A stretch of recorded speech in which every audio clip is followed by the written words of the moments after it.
March the 9th, 2025. A day of reflection, set aside to remember the friends and loved ones lost to COVID and the sacrifices that we all made. Remember? Of course we do. But do not betray those who every day bear the consequences of a flawed vaccine rollout. The vaccine injured have been marginalized, even scorned by the medical profession, the media, politicians, the very people who persuaded them to take the jabs in the first place. They hoped that the COVID inquiry will provide answers, some truth on which to build. Instead, they met a familiar brick wall. What we cannot do is make precise determinations in relation to whether a specific vaccine is safe, or determining matters of causation where death or injury has resulted from specific vaccines. Safety is a relative concept, and any determination, if it could be made, would serve no sensible purpose. It's outrageous what's happened with the UK COVID inquiry. It's turning into a whitewash and a complete waste of public money. Many issues could and should have been addressed. Not least, were the public deceived over millions of AstraZeneca jabs which were actually a relabeled Indian-made brand, Covishield, close to the expiry date? We'll investigate that shortly. In any event, the outcomes of Baroness Hallett's inquiry seemed predetermined. Here's the lead counsel speaking before any evidence had been heard. The absolutely clear expert opinion of the leading pharmacoepidemiologist instructed by the inquiry, Professor Prieto Alhambra, from whom we'll of course hear in due course, is that the vaccines, those 3 COVID-19 vaccines, were entirely effective. It's not really acting as an inquiry at all. The barristers have to submit their questions in advance, and they're told that they're not allowed to ask some of them.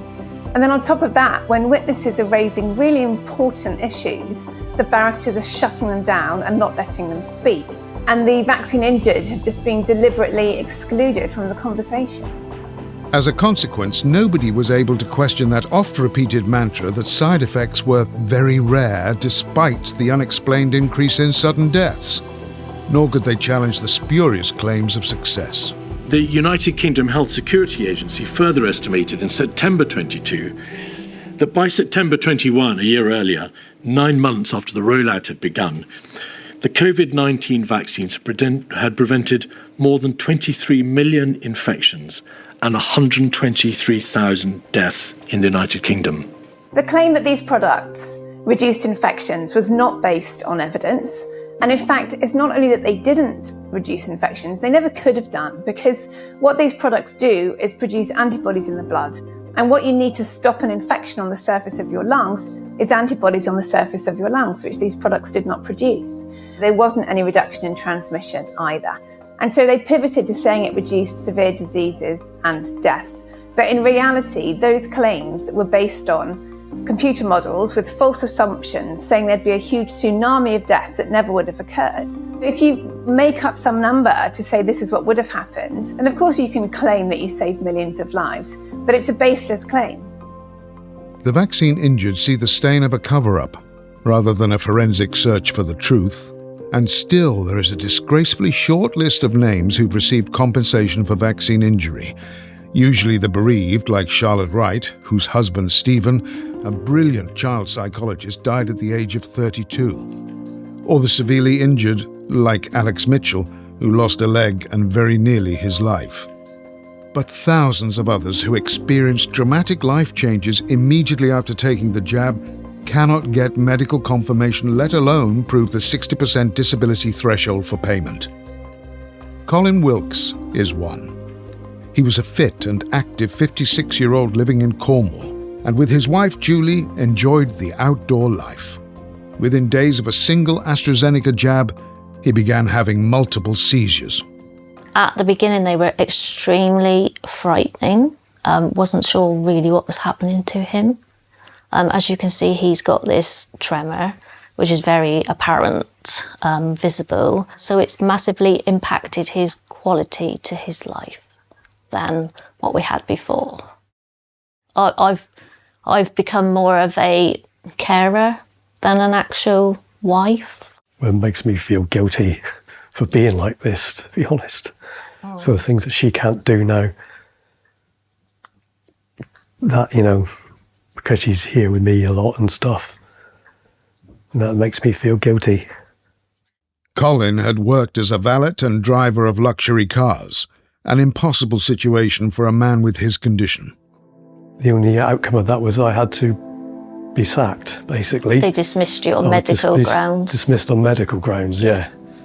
With Colin virtually housebound with no income, the Wilks had to borrow money to avoid losing their home before Colin eventually received disability benefits. He's been diagnosed with functional neurological disease, but doctors still refuse to link it to the jab. Nobody wants to listen to our stories. Every source that we've tried to get our story out there, it's just been shut down. Now, I'm very angry towards the government. I feel they've let a lot of people down. Betrayed. And I think it's about time that they came clean. What Colin Wilks didn't know was that the shot that he'd received, which he thought was British, was actually made in India and had been stockpiled for months before it went into his arm. His batch number was 4120Z003, which was responsible for a reported 7,511 adverse reactions and 18 deaths. That's more than any other AstraZeneca batch in the UK, according to MHRA figures obtained through a Freedom of Information request. Furthermore, its sister Indian batches 001 and 002 were also in the worst 5. Between these 3 batches alone, there were 19,575 reported reactions and no fewer than 54 UK deaths. And the real numbers are likely to be much higher, because, historically, only a fraction of cases are reported. The 3 batches were made by the Serum Institute, the largest vaccine manufacturer in the world. From May 2020, the Serum Institute, or SII, had begun a partnership with AstraZeneca for COVID vaccine development, with Oxford AZ providing the technology, virus seed, and cell banks. Based on this, the SII produced the brand Covishield, and millions of doses would later be administered across the world, including from the aforementioned 3 batches. Records from India's National Control Laboratory show that these batches were manufactured in October 2020, in anticipation of regulatory approval. Note the expiry dates, March and April 2021. Meanwhile, the first AstraZeneca vaccines, later to be called Vaxzevria, were approved in the UK on December 30th, 2020. The rollout began 5 days later, using British-made consignments. The campaign to drive all COVID vaccines was both relentless and persuasive. What a difference a day makes. 24 little hours brought the sun and the flowers where there used to be rain. One step ahead of me. That day makes. Just a sharp There's a rainbow before me. That's it. Not bad at all. Skies I got it done. Can't be stormy. Would you like a red or blue one? Since the moment Thank you for coming. Biggest turnout of adult season. Join the millions already vaccinated to protect yourself and others. You need 2 doses for maximum protection. Demand for AstraZeneca jabs was high, so, as confirmed by the government website, the 3 vaccine batches 4120Z001, 002 and 003 were imported from India and were assessed and treated as COVID-19 vaccine AstraZeneca. The sheer volume of adverse reactions from 3 imported batches should absolutely have been worthy of investigation. And there had been concerns, as official documents show. On February the 15th, 2021, the Medicines and Healthcare Products Regulatory Agency, MHRA, made a presentation on the batches to the Commission on Human Medicines Expert Working Group, EWG. The minutes include the following excerpts. AstraZeneca has transferred manufacturing process and key analytical methods to SII.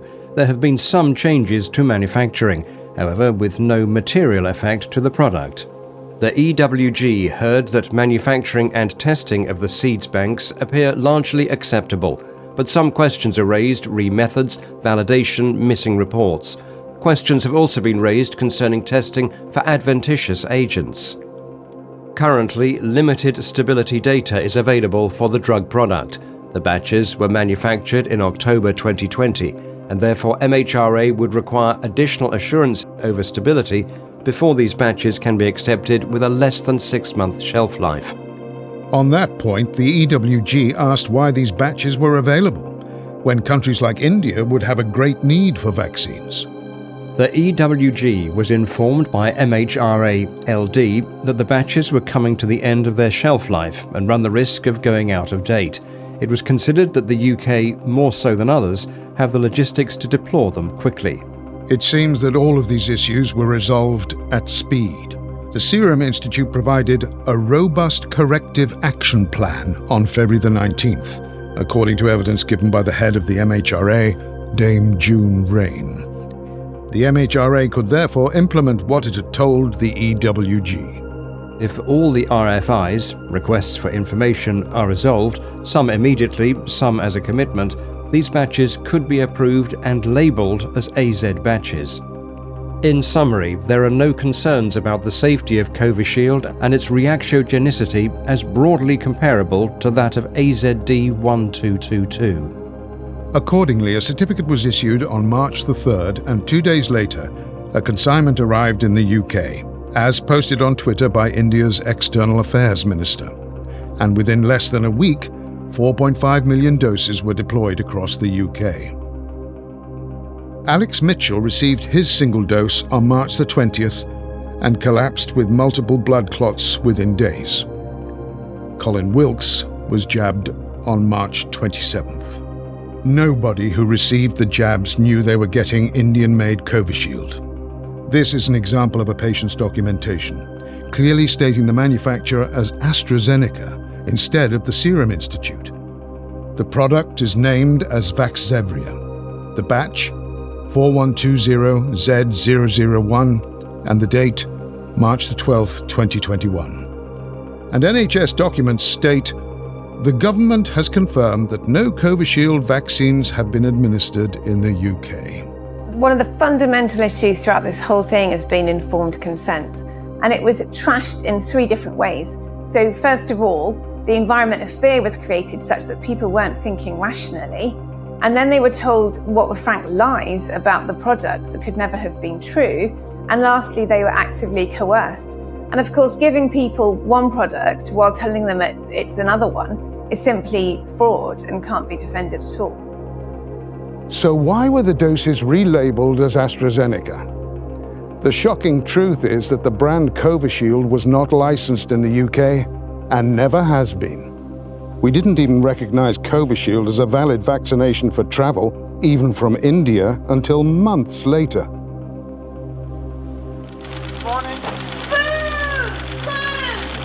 The government line is that AstraZeneca and Covishield are one and the same vaccine.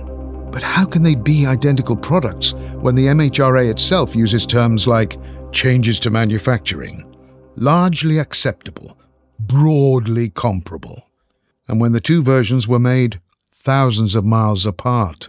Well, it can't. If they're made by different companies with different processes, different manufacturing processes, they're going to be different products. There's a mantra in the industry that says the process is the product. Everyone knows this in biologics. Every process produces a different product because these are so sensitive to the vessels they're made in, the tubing used to transfer them into different vessels, and temperature conditions, all sorts of different aspects. So they cannot claim that. The other question is about MHRA claiming they tested these injections. That's impossible because the companies themselves have to test these products. What MHRA have to do is visit these companies, examine their processes and make sure they are capable of testing to the right standards. It beggars belief that both AstraZeneca and the MHRA take such a cavalier approach to patient safety. There are many more questions. Did the MHRA rely solely on the Serum Institute's own implementation of the robust corrective action plan? How robust were any checks? How were these corrections applied to 3 batches manufactured almost 5 months earlier? Were the batches independently tested after the MHRA's concerns were answered? If so, when and where? How significant were the approaching expiry dates? And did the MHRA see any correlation between the batches and the high volume of adverse reactions? If not, why not? It seems these subjects are beyond the remit of Baroness Hallett's inquiry. So don't expect any answers when she publishes her report in the months and years to come. And unfortunately, the Covishield story is part of a much wider issue. All COVID vaccines administered in the UK have produced side effects which are far more common than the authorities would have us believe. And while AstraZeneca has finally withdrawn its product, many physicians fear ongoing health problems, particularly from Pfizer and Moderna mRNA jabs. So, as we reflect on the consequences of COVID-19, let's pray that future investigations dig deeper than the stilted Hallett inquiry, perfectly summed up by Dr. Andrew Bamji in the Daily Skeptic. An inquiry led by the wrong experts, lawyers, asking the wrong questions of the wrong experts, mainly politicians, civil servants and non-clinical doctors, is not only ignoring medical and scientific evidence, but, by the way it limits witnesses, actively suppressing it.